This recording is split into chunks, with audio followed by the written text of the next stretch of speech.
Assalamualaikum warahmatullahi wabarakatuh.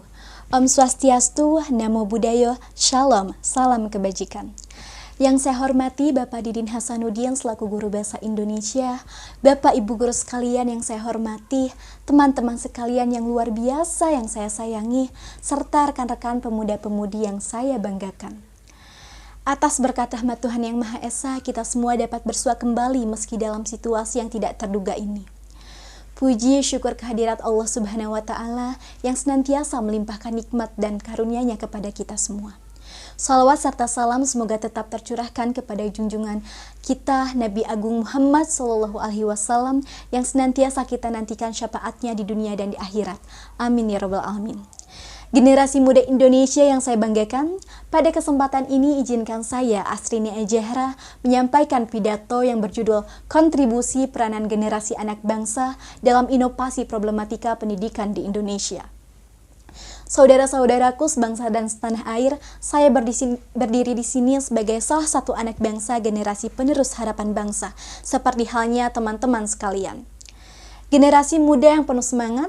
Suatu bangsa akan besar dan kuat bukan oleh bangsa lain. Demikian pula lemah dan hancurnya juga bukan oleh bangsa lain, tetapi oleh bangsa itu sendiri. Riyamizat Riyakudu. Persaingan global semakin ketat di tengah derasnya perkembangan ilmu pengetahuan dan teknologi di era revolusi industri 4.0. Semua negara berlomba-lomba untuk melahirkan invensi dan inovasi dengan memperkuat riset dan mutu pendidikan tinggi. Sumber daya manusia yang memiliki kompetensi dan daya saing yang tinggi menjadi kunci untuk memenangkan kompetisi di era revolusi industri 4.0 ini. Di era globalisasi saat ini, pendidikan merupakan sarana yang sangat penting.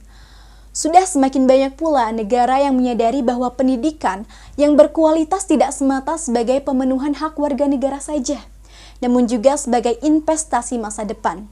Semakin baik pendidikannya, maka akan semakin baik juga sumber daya manusianya. Semakin baik pendidikannya, semakin tinggi pula daya saing suatu negara.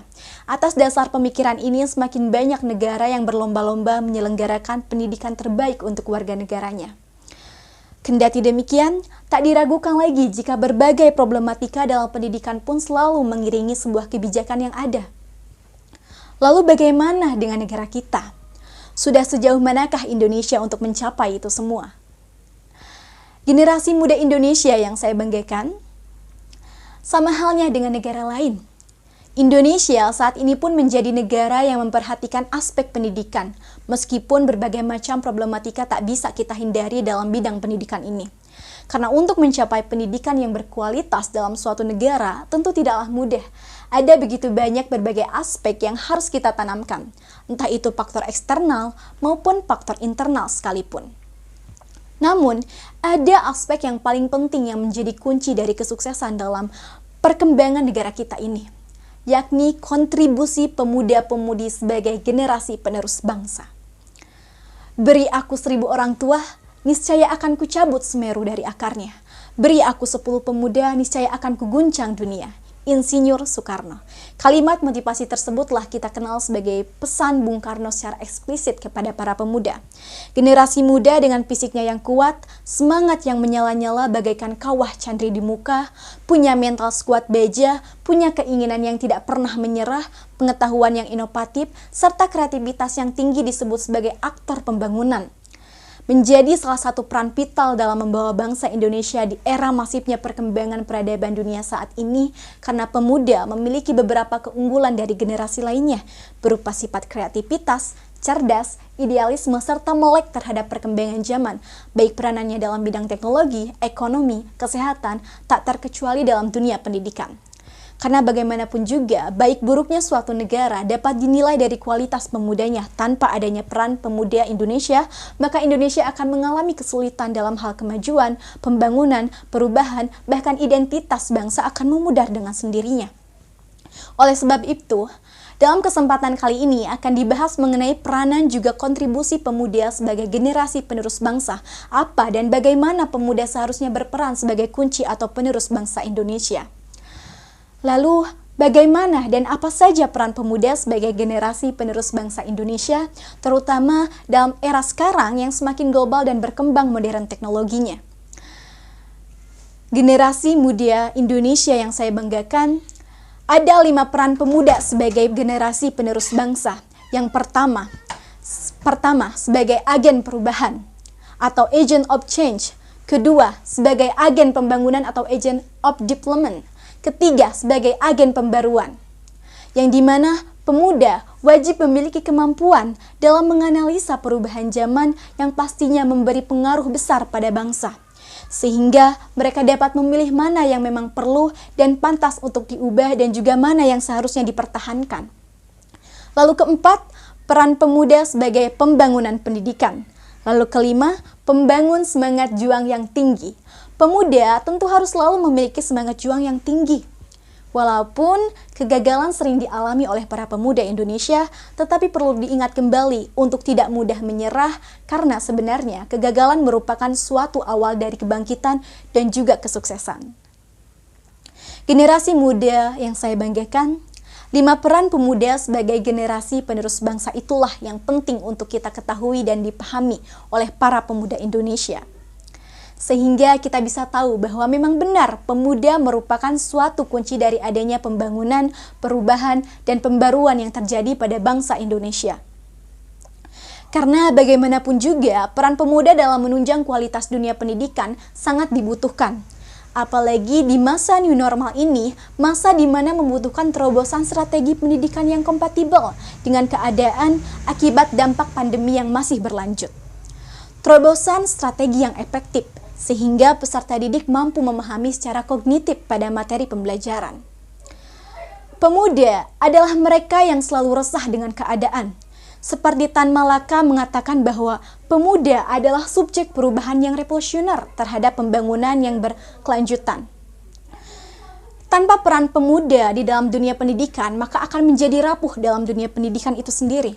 Karenanya, pemuda seperti yang dikatakan oleh Paulo Freire harus menjadi perubahan sebagai subjek aktif dalam pendidikan, bukan objek ala pendidikan gaya bank yang sebatas didoktrinisasi menerima informasi.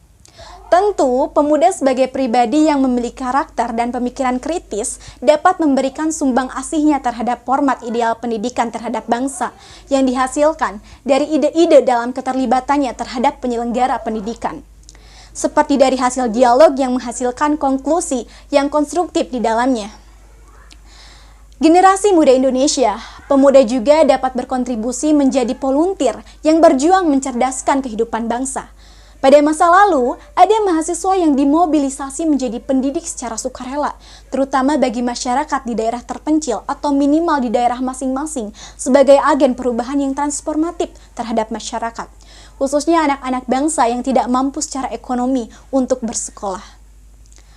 Bahkan, pemuda dapat membangun sekolah alternatif non-formal untuk membantu anak yang putus sekolah karena kendala biaya secara ekonomi. Apalagi di tengah pandemi, sudah terdapat beberapa anak yang putus sekolah akibat tidak mampu memiliki handphone, bahkan menikah di tengah pandemi karena merasa bosan dengan pembelajaran daring yang tidak jelas hingga kapan kondisi tersebut usai. Maka dari itu, sangat penting peran pemuda sebagai garda terdepan untuk menghubungkan kembali ke dunia pendidikan bagi anak-anak yang putus sekolah, meskipun secara non-formal. Selain itu, di zaman teknologi ini, pemuda dapat memanfaatkan teknologi dengan kreatif yang mampu mendidik dan memberikan dampak positif buat masyarakat, terutama anak-anak yang masih minim pengetahuan teknologi. Seperti menciptakan aplikasi yang kontennya itu diperuntukkan untuk belajar. Tak hanya sampai di situ teman-teman sekalian, kontribusi pemuda juga dapat melaksanakan pendidikan dengan memanfaatkan media-media informasi dan komunikasi dengan menyebarluaskan tulisan-tulisan yang positif dan mendidik di media online. Pemuda juga berperan penting untuk menangkal berita hoax yang rentan terjadi di media sosial. Karena dengan menyebarkan tulisan-tulisan positif akan mampu menyadarkan pentingnya pendidikan, sehingga diharapkan memberikan dampak yang progres bagi masyarakat, bagaimana menciptakan kesadaran akan pentingnya dunia pendidikan. Pemuda-pemudi penerus bangsa, sebagai masa depan Indonesia, masa pandemi ini memberikan pelajaran berharga terhadap proses pendidikan di Indonesia. Tertuntut untuk terus melakukan inovasi terhadap proses pendidikan yang berkesesuaian dengan keadaan dan tantangan perkembangan zaman. baik pada pemerintah, guru, terkhusus pada pemuda yang digadang-gadang sebagai pengganti promotor kemajuan bangsa. Dengan demikian, kemajuan peradaban bangsa Indonesia akan terus-menerus terkawal sampai titik terdepan peradaban dunia, lewat dunia pendidikan tentunya. Untuk para pemuda, jadilah pemuda yang dapat dibanggakan dan bisa memajukan negara, karena di pundak kalian dititipkan nilai-nilai budaya yang terus dijunjung tinggi, agar bangsa Indonesia menjadi lebih maju dan berkembang lagi di masa yang akan datang, terlebih di mata dunia.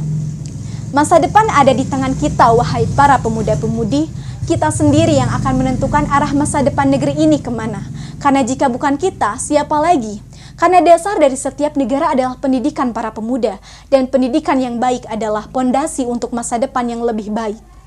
Demikian yang dapat saya sampaikan. Terima kasih atas segala perhatian dan mohon maaf apabila ada kesalahan. Wassalamualaikum warahmatullahi wabarakatuh.